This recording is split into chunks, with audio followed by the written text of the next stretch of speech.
그 사람들은 이제 북한이 붕괴되면 이게 재앙이다고 생각을 하는데 북한 붕괴는 축복입니다, 사실은. 북한 사람들이 워낙 생활력이 강인한 사람들이기 때문에 엄청난 경제적인 부흥을 아마 이뤄낼 것이고 또 대한민국이 좀 도와주고 투자하게 되면 바로 이제 경제력이 올라가기 때문에 저게 붕괴되는 게 이제 어떻게 보면 축복인 거죠. 다만 이제 이게 붕괴되는 과정에서 중국이 개입하겠다, 뭐 러시아가 개입하겠다, 뭐 다 개입을 하겠지만 가장 유력한 게 중국의 개입이라고 봅니다.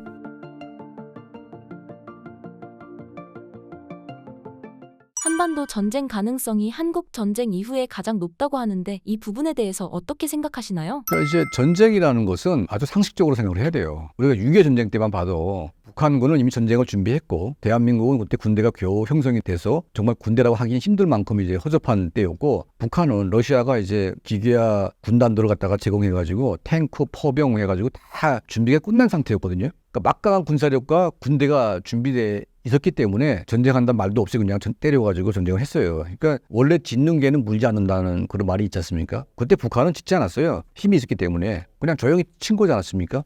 지금은 이제 그 6.25 때하고 이제 비교를 해보게 되면 군사력의 격차는 이제 북한과 대한민국의 거의 한 50분의 1 정도밖에 안 됩니다. 그리고 이제 북한은 아시다시피 해군, 공군, 그다음에 이제 뭐 포병 그리고 모든 병정에서 대한민국과 이제 비교가 될 수가 없어요. 우리는 F-35가 지금 49대인가 있지 않습니까? 60대까지 늘어난다고 하는데 북한은 이제 미국 29기가 최고 좋은 전투기인데 이것도 낡은 겁니다. 옛날 거. 대한민국 공군과 붙게 되면 그냥 한 대도 북한은 못 듭니다. 이게.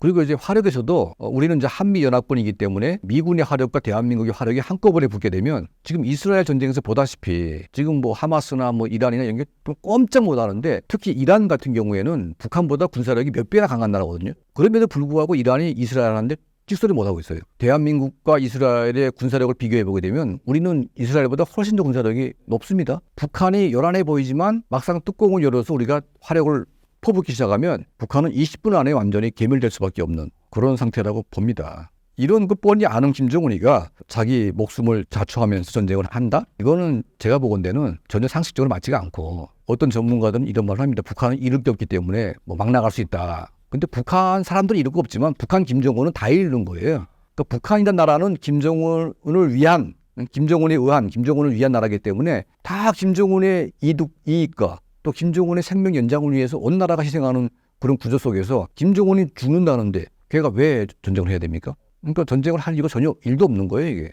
오히려 우리 대한민국이 선제 공격을 해가지고 뭐 일어나면 일어났지 북한이 우리를 때린다는 것은 거의 그냥 자살 그 이상 이하도 아니다. 그래서 저는 전쟁이 일어날 가능성은 전혀 없다 이렇게 봅니다. 북한이 이번 러시아 파병을 계기로 현대전의 경험을 쌓고 무기를 지원받는다면 우리가 원하지 않는 방향성으로 흘러갈 가능성이 있나요? 그러니까 러시아로부터 뭔가 받는다고 해도 거기 한계가 있어요. 지금 러시아의 군사력 자체가 지금 우크라이나도 지금 점령을 못하는 이제 그런 한계에 있고, 그리고 서방 세계가 지금 우크라이나에 무기를 이제 제공해 주는 것은 거의 9세대의 무기들을 갖다 지원을 해주고 있습니다. 뭐 F-16도 옛날 비행기고 전투기고, 그리고 이제 하이마스 이런 것들은 다 옛날 거고, 그러니까 지금 나오는 최첨단 무기들은 거의 주지 않고 있거든요. 근데 대한민국은 이미 이 K방산 로 인해서 무기가 엄청 현대화되어 있고, 그리고 미군이 이제 바로 개입을 하는데 F-22기가 뜹니다. 스텔스기가 뜨고, 그리고 이제 가월이라고 하죠. 폭격기, B-50 이런 것들이 뜨기 때문에 북한이 러시아로부터 뭐 무기를 전수받는다고 해도 이게 게임 체인저가 되기는 힘들다. 다만 이제 그 SLBM 장착한 잠수함, 이거는 좀 약간 경계를 해야 될 거라고 봅니다. 김정은이 진짜 뭐 막다른 골목에 뭐 쏘겠다고 할 때는 뭐 막을 수는 없겠죠. 그러니까 이걸 노리고 지금 김정은이가 어떻게 하나 이번에 SLBM을 갖다 하나 하려고 지금 노력을 하고 있죠. 만약에 북한이 붕괴된다면 중국이나 러시아와의 대치 관계가 발생할 수 있나요? 그러니까 사람들은 이제 북한이 붕괴되면 이게 재앙이다고 생각을 하는데 북한 붕괴는 축복입니다, 사실은. 지금 존재하는 게 재앙인 것이지 저게 붕괴되면 그게 축복이 되는 거죠. 가장 중요한 이유는 뭐냐면 북한 주민들의 삶이거든요. 북한 주민들이 통제된 삶, 지옥 같은 이런 노예화된 삶이 탁 풀어지면서 자유화가 되면 일단은 이제 마음대로 장사할 수 있고 마음대로 농사할 수 있고 마음대로 사업할 수 있는 기회가 만들어지면 북한 사람들이 워낙 생활력이 강인한 사람들이기 때문에 엄청난 경제적인 부흥을 아마 이뤄낼 것이고 또 대한민국이 좀 도와주고 투자하게 되면 바로 이제 경제력이 올라가기 때문에 저게 붕괴되는 게 이제 어떻게 보면 축복인 거죠. 다만 이제 이게 붕괴되는 과정에서 중국이 개입하겠다, 뭐 러시아가 개입하겠다, 뭐 다 개입을 하겠지만 가장 유력한 게 중국의 개입이라고 봅니다. 그래서 지금 중국이 북한과의 관계를 지금 최악의 상태로 지금 끌고 가고 있어요. 거의 지금 김정은 정권을 뒤집어 풀려고 하는 그런 느낌까지 들 정도거든요. 러시아하고 지금 너무 지금 돌아가고 있다 보니까 중국이 지금 북한에 강한 압력이 지금 어마어마합니다. 지금 거의 적대국 수준입니다. 심지어 이번에 노동당 창건 기념일 10월 10일은 북한은 국가 위에 당이 있기 때문에 당 창건 기념 행사 때는 우방국들을 다 불러가지고 이게 하거든요. 중국을 빼버렸어요. 아예. 그리고 또 중국에서 하는 그 중국인민 해방군 그 행사를 하는데 북한 무가만 다 빼버렸어요. 자, 이건 뭐냐면 우리가 이거 팩트로 나온 겁니다. 두 국가의 관계가 거의 적대국 수준입니다. 대한민국은 중국하고 적대국가는 아니지만 체제가 다른 국가 아닙니까? 하지만 대한민국 무관이 이제 중국인민 해방군 기념일에 갔다는 거죠. 그런데 이제 이게 북한하고 중국 간의 관계가 이렇게 안 좋아지고 중국이 북한의 목을 틀어버리면 이거는 북한은 끝나는 겁니다, 사실은. 그러면 북한은 이제 북한을 아주 멸망시켜가지고 아주 박살내려고 하는 것이냐? 그게 아니고 중국식 개혁개방을 이끌 수 있는 개혁개방 지도부를 세우려고 하는 겁니다. 중국의 친중정부를. 친중정부를 세워가지고 중국의 군사우산을 쓰고 갈 수 있는 그 세력을 한반도에 집어넣겠다. 북한은 반중국가입니다. 친중국가가 아니에요. 철저한 반중국가거든요. 그러니까 이제 중국은 북한을 개입해서 친중국가를 만들어 놓고 나중에 이제 북한이 경제개발을 할 때 그 경제개발의 주도권을 중국이 지겠다. 이런 속셈이 있는 거죠. 북한을 지배하겠다는 게 아니고 경제개발권을 주겠다는 건데 그러면 이제 우리는 그 개발권을 중국에게 뺏기게 되면 대한민국은 뭐가 됩니까 이게. 그러니까 그걸 막아야 되는 거죠. 그래서 이제 중국이 먼저 개입하는 것을 막고 그러니까 북한이 이제 뭐 중국식으로 개혁 개방을 하든 변화가 되면 우리는 신속하게 북한에 개입을 해가지고 북한의 개발권을 대한민국 주도로 가게 하는 이걸 이제 확보하는 게 가장 중요하다고 봅니다. 그러니까 다 이제 어떻게 보면 중국 사람들도 북한을 돈으로 보는 겁니다. 이게 그러니까 지구상에서 아직 하나도 개발이 안 된 미지의 국가가 이제 북한이고 이 북한 지역이 이제 개발화되면 북한이 개발되면서 중국에 이제 낙후된 동부 삼성이 함께 개발이 되면서 여기가 이제 거의 뭐 노른자리가 되는 거죠. 이 지구상에서. 그러니까 이런 이제 엄청난 경제 이 활성화의 마지막 기회인데 이거를 중국이 그냥 손을 놓고 있진 않겠죠. 그래서 이제 중국 정부가 북한 정권을 갖다가 레짐 체인지를 하고 거기다가 이제 한국한테 주는 게 아니고 친중 국가를 세우겠다. 이게 이제 중국의 목표라고 봅니다. 우리 대한민국 정부가 중국과 손을 잡고 친중 국가를 세우는 것처럼 하겠지만 그 친중 국가가 대한민국과 통일할 수 있는 친한 국가를 바꿔주는 그런 전략을 세우든지 아니면 이제 북한이 열리기 시작해서 북한 주민들이 투표할 힘이 생길 때 그 북한 주민들이 투표에 의해서 대한민국으로 통일을 원하게끔 만들어주는 게 지금 통일 전략으로 돼야 되는 거죠.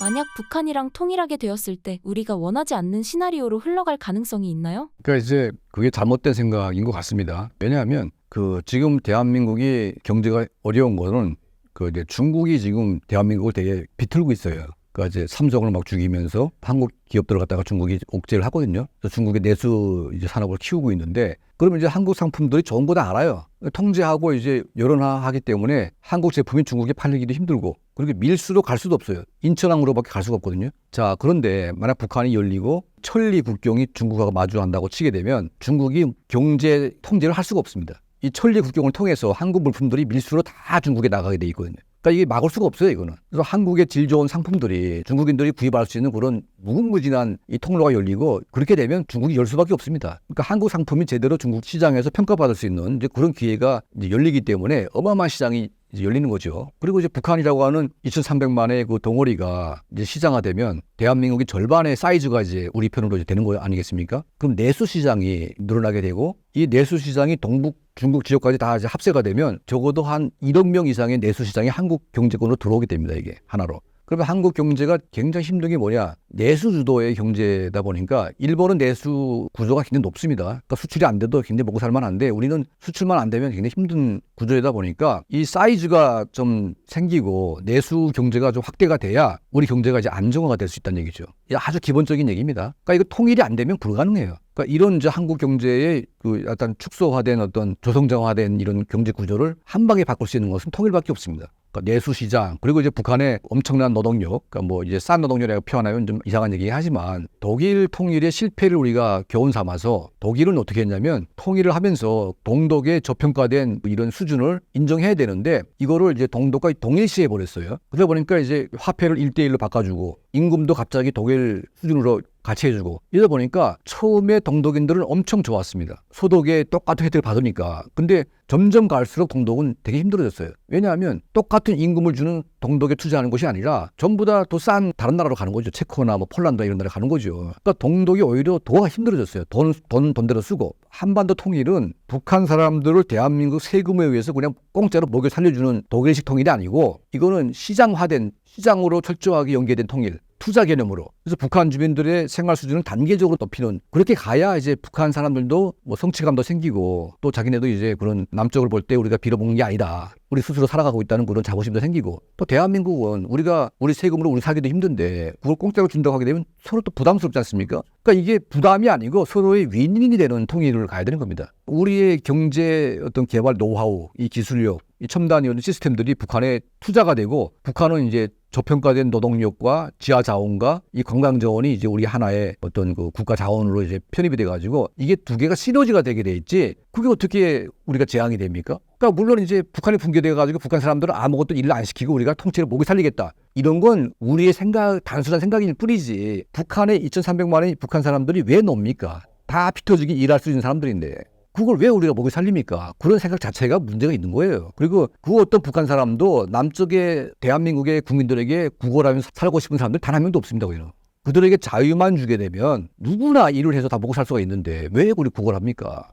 그러니까 통일이라는 게 그렇게 북한 사람들도 지금 너무나 악밖에 안 남아가지고 목장을 하는데 꾼 매놓고 다 이제 매달아 놓고 주인이 어디 놀러 갔어요? 죽지 않습니까? 근데 그거 다 풀어놓고 그냥 놔두게 되면 염소는 주인이 1년 나가 있다 있어도 다 살아있어요. 똑같은 겁니다. 북한 사람들에게 다 목에 줄 묶어놓고 자유를 안 주고 장사 못하게 하고 이 사업 못하게 하고 다 그렇게 해놨으니까 굶어 죽는 것인데 싹 풀어놓게 되면 오히려 대한민국의 경제 발전의 성장 노하우를 압축해서 북한이 이 노하우를 갖다가 이제 전수받게 되면 더 빠르게 더 멋있게 발전하게 되는 거거든요. 그리고 이제 이 북한이란 땅 이 지리적인 어떤 그런 효과 압록강, 두만강 이 동북 지역은 자연스럽게 대한민국의 경제권으로 들어오게 돼 있어요. 이런 어마어마한 혜택이 지금 우리한테 기다리고 있는데 뭐 잠깐 뭐 통일되는 과정이 뭐 무슨 뭐 문제는 있겠죠. 하지만 그 문제만 해결되면 엄청난 이제 우리 호황의 시대가 올 수밖에 없는데 이런 통일을 안 하고 우리가 뭐 어떻게 하겠습니까 이게. 지금의 모든 대한민국의 모든 문제는 북한을 우리가 통합하면서 병합함으로 인해서 그 문제가 한꺼번에 풀릴 수 있는 그런 여건이 생길 겁니다. 우리 국민들 특히 청년들이 이런 통일에 대해서 우리가 단순하게 우리가 돈이 좀 있어가지고 북한 사람들을 먹여 살린다는 그런 개념 자체를 우리가 좀 바꾸고 그건 굉장히 쓸데없는 얘기다. 그런 이제 생각을 합니다. 북한 내부에서의 남한에 대한 인식이 어떤 상태인가요? 그게 이제 한류 드라마의 힘인 거죠. 모두 다 한국을 꿈꾸고 있죠. 밤에는 한국이고 낮에는 북한이고 정신은 한국에 있고 몸은 북한에 있고 뭐 이런 아주 괴로운 상태가 되는 것인데 사실 대한민국이라고 하는 이 국가 브랜드를 이제 김정은이가 이번에 공식적으로 인정을 했어요. 근데 그거는 김정은이 한 데는 굉장히 실책일 겁니다. 그러니까 두 개 국가론을 공식화 하려다 보니까 원래 뭐 남조선 뭐 괴뢰 뭐 이런 식으로 이제 평화하다가 이제는 대한민국 국호를 갖다가 이제 인정을 하는 바람에 북한 사람들이 대한민국이라는 나라 이름을 원래 불렀는데 이제는 대놓고 부르게 돼 있어요. 그 국가 브랜드가 가지는 이제 엄청난 심리적인 파워. 이게 이제 북한 사람들에게 이제 공식적으로 각인이 됐고 이미 오랜 시간 동안 한국 드라마 저희 단체가 이제 북한의 USB를 통해서 드라마들을 뿌리고 있는데 이 드라마의 효과가 엄청납니다. 그래서 드라마 한 편 한 편이 어떤 영화들은 국제시장 이런 영화들은 우리가 아주 대놓고 뿌렸어요. 왜냐하면 이제 국제시장이 이제 한국, 대한민국의 경제 발전 과정이 그대로 녹아 있는 그런 드라마고 그리고 이제 한국의 20대, 30대는 그 드라마를 보면 별로 감흥이 없을 수도 있어요. 내가 경험한 게 아니니까. 내가 뭐 해외 노동자 어떤 상황이 없잖아요. 우리 젊은 세대는. 근데 북한 애들은 딱 그때가 자기 심정가 맞는 거예요. 다른 건 뭐가 있냐면 이 사람들은 동독에 가서 막 광부 이러고 했지만 월급은 다 받았다는 거죠. 근데 북한은 월급의 80%를 다 뜯긴다는 거예요. 자유도 없고 독일의 라인강에서 막 데이트도 하고 막 그러잖아요. 북한은 감옥처럼 만들어진 이런 세트장 안에서 살아야 되고 그러니까 이런 영화 한 편 한 편이 이 대한민국이라고 하는 나라에 대해서 다 알게 되는 그런 과정이다 보니까 이게 너무나 우리가 많이 뿌리기도 했고 안에 퍼졌어요. 그래서 이제는 북한 사람들이 대한민국에 대한 거부감이 없어요. 그러니까 이제 평화적인 통일이라는 게 뭐냐? 북한 사람들이 대한민국에 대한 적개감을 사라지게 만들고 그리고 그들이 대한민국에 대한 좋은 감정을 가지게 하고 나중에 통일의 기회가 왔을 때 북한 기득권 세력이 하지 말자고 할 수도 있어요. 독일처럼. 독일의 공산당, 동독 공산당 호네코가 통일되게 되면 소독의 노예가 된다고 막 해가지고 막 거짓말 했는데 동독 주민들은 투표로 통일로 갖다 이렇게 밀어버렸어요. 그러니까 우리는 이제 그렇게 가는 거죠. 그리고 이제 북한의 기득권 세력이 남아서 통일을 방해할지 모르겠지만 북한 사람들이 통일을 원하고 있고 통일로 가게끔 우리 대한민국 국민과 정부가 이걸 갖다가 계속 이제 우리가 유도를 해야 되는 겁니다. 그러니까 이미 이제 북한 사람들에게는 대한민국의 유일한 희망입니다. 대한민국으로 갈 수밖에 없습니다, 이게. 예? 근데 그러니까 이제 김정은이가 두 개 국가론을 만들어 가지고 남남이다. 이건 억지지요. 어떻게 남남입니까? 북한의 김일성이나 김정일이나 평생을 통일 가지고 우려먹었어요. 그리고 북한 사람들이 굶어 죽는 이유도 통일하기 위해서 전쟁 준비를 해야 된다고 그러면서 그 명분으로 굶는 걸 합리화시켰습니다. 아니 그래놓고 이제 와가지고 통일 안 하겠다? 이게 말이 돼요 이게? 그리고 심지어 뭐 조국 통일 3대 이제 기념 헌장이라고 하는 이제 뭐 이런 이제 통일 노선이 있는데 그럴듯해요 이게. 자주평화 민족 대단결의 원칙이라고 하는 뭐 이런 3대 원칙이 있어요. 대한민국의 적대 세력 뭐 일부 끌어안고 통일하겠다는 이제 그런 전략인데 이게 나쁜 거 아니거든요. 북한 입장에서 보게 되면. 근데 이 선대 수령의 유언을 다 그냥 까부시고 다 뒤집어 엎고 남남이기 때문에 서로 뭐 토치하지 말고 살자 이렇게 돼버렸으니까 그러니까 북한 사람들이 유일한 희망을 북한 정권에 꺾어버리는 겁니다. 지금. 그러니까 그 정도로 지금 북한 내부가 대한민국에 대한 열망이 굉장히 끓어오르는 단계입니다. 얼마 전에 대한민국의 어떤 정치인이 통일하지 말자 뭐 이렇게 또 떠들었잖아요. 그걸 딱 보면서 제가 느낀 거는 야, 저 사람은 북한에 매수된 간첩이 아닐까 하는. 아니 이게 정상이 아니지 않습니까? 아니 우리가 통일해서 뭐 약간 뭐 우리가 뭐 세금 더 내야 되고 뭐 이렇게 생각할 수 있지만 통일하지 말고 그냥 살자 이런 거는 다른 문제거든요. 통일이라는 것은 이제 우리가 어떤 이득을 떠나서 약간 생존의 문제이기도 하면서 또 이제 인도주의적인 인권의 문제고 더 자유에 관한 문제이기 때문에 이런 책임 있는 정치인이 그런 말을 한다는 것은 굉장히 이거는 위험한 이야기고 그런 말을 하는 순간 정상 국가라면 그 사람은 매장되는 게 그게 원칙인데 그게 하나의 어떤 논리처럼 주장처럼 이제 평가가 된다는 것 자체가 이 대한민국의 어떤 그런 자유민주주의 체제의 어떤 오염된 심각한 사례가 아닌가 그런 생각이 듭니다. 예. 김정은의 건강이 갑자기 악화되었을 때 후계 구도는 어떻게 흘러갈까요? 이제 북한이라고 하는 이 어떤 현상, 이 국가의 어떤 이런 형태는 한반도에 존재했던 어떤 형태의 국가와 유사했던 점이 있는 것 같아요. 그러니까 역사라는 건 약간 되풀이되는 경향도 있고, 그러니까 어떤 특이한 상태는 언젠가는 특이한 경향이 나타날 때가 있는 거예요, 사실은. 그럼 우리가 과거에 북한과 똑같았던 그런 국가를 우리가 이제 쭉 유추해 보면 고려 시대 때 최씨 무신 정권이 이제 북한하고 똑같았어요. 이게 가문 정치거든요. 그러니까 조선 왕조, 고려 왕조도 이게 가문 정치가 아닙니다. 이게 왕도 있지만 이제 사대부가 있고 견제가 되고 왕 개인의 국가가 아니거든요. 그래서 사대부하고 격렬하게 저항도 하면서 반정도 일어났고 뭐 그렇게 되는데 철저하게 가문이 통치한 때는 이제 최씨 무신 정권이 북한하고 똑같습니다. 그래서 이제 최충원에 의해서 최씨 정권이 설립이 됐고 2대에서 이제 거기 완성이 돼가지고 최후가 완성을 해서 고려하고 항전하는 과정에 굉장히 힘들었어요. 죽으면서 약간 정신적으로 이상한 최양이한데 이제 이거를 이제 권력을 줄 때 이런 얘기를 했습니다. 그러니까 너네 이제 그 아버지 가족을 죽이지 말고 형제를 잘 살피고 그리고 이제 아버지 축군의 장군들을 잘 내가 돌봐주라. 이게 유언입니다 그때. 근데 이 최양이 집권하고 나서 뭘 했냐면 아버지 부인을부터 먼저 죽였어요. 그 당시 고려의 최고의 당대 장수였던 김경선 대장군을 갖다가 때려 죽였습니다 그때.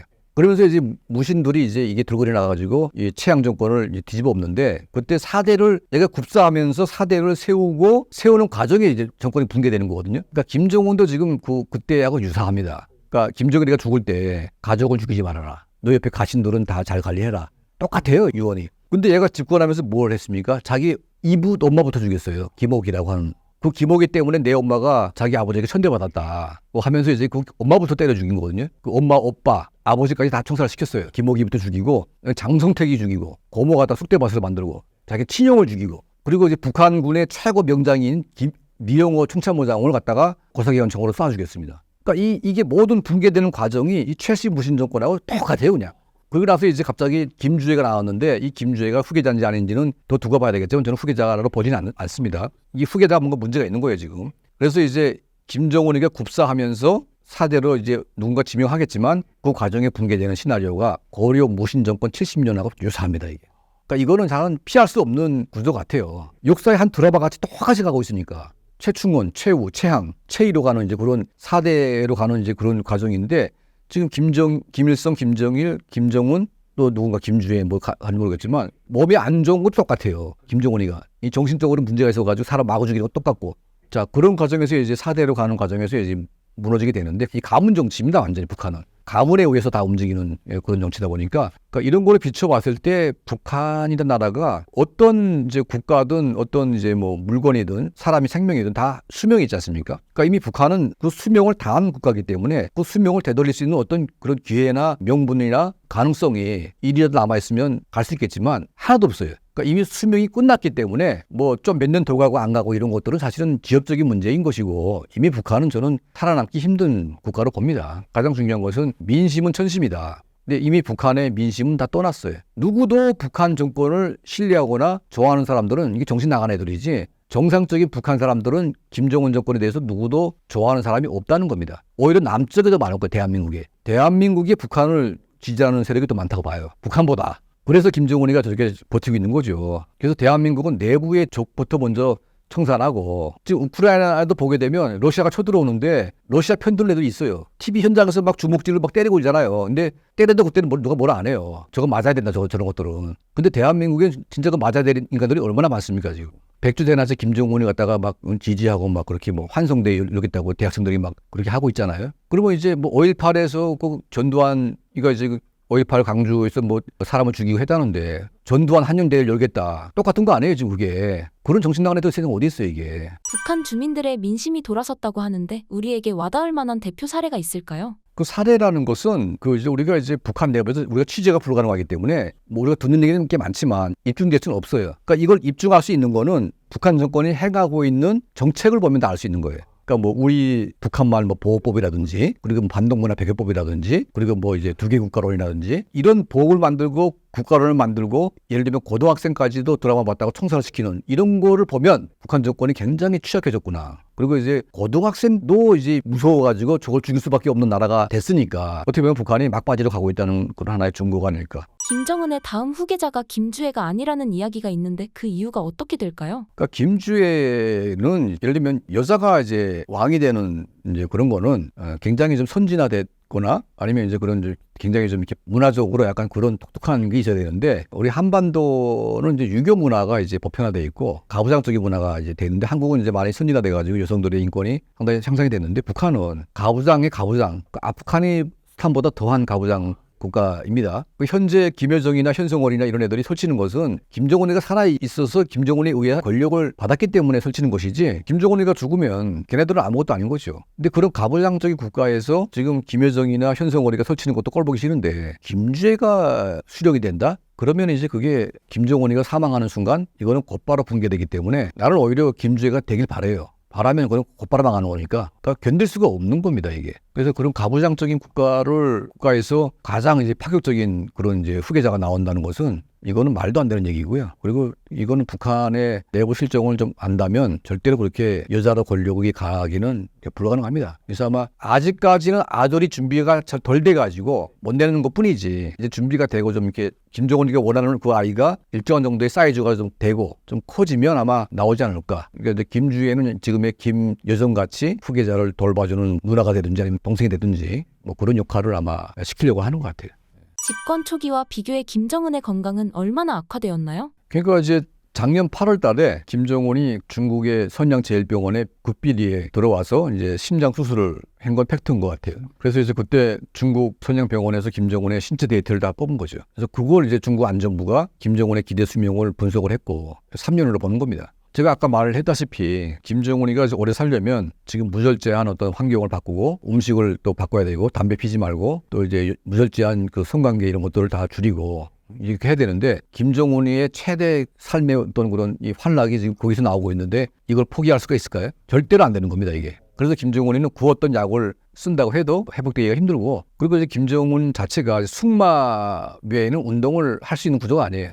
매해 러시아로부터 지금 명마를 계속 들여오고 있잖아요. 근데 그것도 명마 한 마리가 거의 뭐 1억씩 합니다, 이게. 근데 그거 계속 들어가요. 그래서 그거 왜 들여오는가 봤더니 보통 그러니까 사람이 이제 한 80kg가 되면 이제 신체가 좋은 몸이죠. 그 80kg짜리 2명을 태우고 뛰게 되면 말 허리가 무리가 갈까요, 안 갈까요? 부러지잖아요. 그래서 이게 발목 상하고 허리 상하고 하니까 김정은을 한번 태운 말들이 이게 위험해지는 거기 때문에 계속 말을 수입하는 것이 아닌가. 보통 자기 말이 하나 있으면 그거를 계속 가잖아요. 근데 김정은을 위한 말 수입이 매해 이루어지고 있어요. 이제 그걸 보면 이제 이게 김정은이가 160km 이상 나가다 보니까 얘를 태우고 이제 달리는 말들이 상당한 무리가 오겠구나. 그 말이 무슨 죄가 있겠습니까? 마지막으로 구독자분들께 한 말씀 부탁드리겠습니다. 예, 우리 구독자 여러분들 참 반갑고요. 앞으로 이제 북한의 변화, 또 이제 북한 주민의 삶에 좀 많은 관심을 가져주시고, 특히 통일에 대한 생각을 좀 많이 바꿨으면 좋겠습니다. 이번 기회를 통해서. 통일이라는 게 그냥 이루어지는 것은 아니고, 뭔가 통일의 길을 열어야 되는 거거든요. 우리 국민들이 또 하나의 비전을 가지고, 목표를 가지고, 북한을 어떤 나라로 막 바꿀 것인가에 대한 목표가 생기게 되면, 충분히 통일로 갈 수 있는 길이 열린다고 봅니다. 우리 구독자님들과 함께 우리가 통일의 길을 열 수 있는 그런 이제 방안에 나왔으면 좋겠고, 또 함께 하겠습니다. 감사합니다.